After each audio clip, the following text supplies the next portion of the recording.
ഹരേ കൃഷ്ണ. യഥാർത്ഥത്തിലെ ത്രിമൂർത്തികൾ എന്ന് നമ്മൾ പഠിച്ചിട്ടുള്ളത് ബ്രഹ്മാവ്, വിഷ്ണു, ശിവൻ എന്നീ ദേവന്മാരെയാണ്. ബ്രഹ്മാവിന് 4 തല, വിഷ്ണുവിന് 4 കൈ, ശിവനാകട്ടെ കഴുത്തിൽ പാമ്പ്, തലയിൽ ജട. ഇങ്ങനെയൊക്കെയാണ് നമ്മൾ പഠിച്ചിട്ടുള്ളത് അല്ലേ? യഥാർത്ഥത്തിൽ ഈ രൂപത്തിന്റെ പുറകിൽ എന്താണെന്ന് നമുക്കൊന്ന് നോക്കിയാലോ? മനസ്സ്, ബുദ്ധി, ബോധം എന്നിവയാണ് യഥാക്രമം ബ്രഹ്മാവ്, വിഷ്ണു, ശിവൻ എന്നീ ദേവരൂപങ്ങൾ പ്രതിനിധീകരിക്കുന്നത്.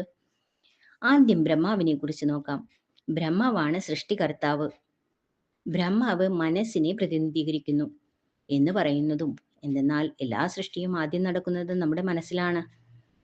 നമുക്കൊരു വീടുണ്ടാക്കണമെന്ന് കരുതട്ടെ. ആദ്യം ആ വീട് എങ്ങനെ ഉണ്ടാകണമെന്ന് നമ്മുടെ മനസ്സാണ് സൃഷ്ടിക്കുന്നത്.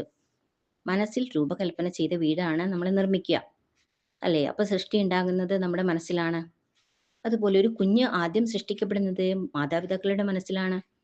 അവരുടെ മനസ്സിലുണ്ടായ ആ സൃഷ്ടിയാണ് പിന്നീട് കാമഗർഭധാരണ പ്രക്രിയയിലൂടെ കുഞ്ഞായിട്ട് പുറത്തേക്ക് വരിക.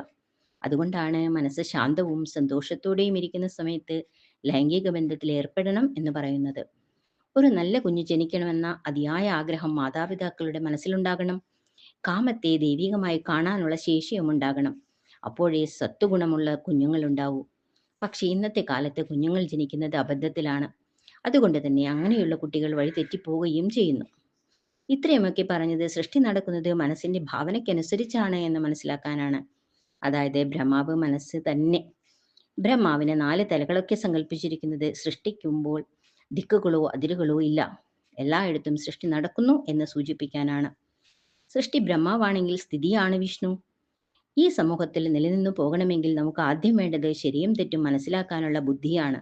അതെ, വിഷ്ണു ബുദ്ധിയാണ്. ഒരുപാട് ജോലികൾ ഒന്നിച്ചു പറയുമ്പോൾ നാം ചോദിക്കാറില്ലേ, എനിക്ക് 4 കൈയുണ്ടോ? നിലനിൽപ്പ് കർമാധിഷ്ഠിതമാണ്. വിഷ്ണുവിന്റെ 4 കൈകൾ നിലനിൽപ്പിന് ആവശ്യമായ കർമ്മനിരതയെ സൂചിപ്പിക്കുന്നു.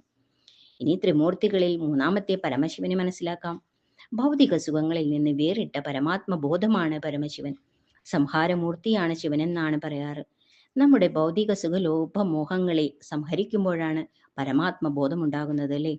പരമേശ്വരൻ ശ്മശാനത്തിൽ വസിക്കുന്നുവെന്ന് പറയുന്നത് ആത്മാവ് ശരീരത്തെ വെടിഞ്ഞ് ശരീരബോധം മുഴുവനായും നശിക്കുന്ന സ്ഥലമാണ് ശ്മശാനം എന്നുള്ളത് കൊണ്ടാണ് പഞ്ചഭൂതങ്ങളെ പ്രതിനിധീകരിച്ചാണ് ശിവന്റെ ശരീരത്തെ ശിവന്മാർ വർണ്ണിച്ചിരിക്കുന്നത്.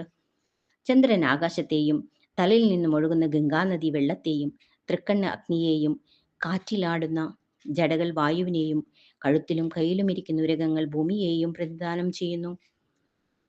സർവം കൃഷ്ണാർപ്പണമസ്തു. ജയ് ശ്രീ രാധേ രാധേ.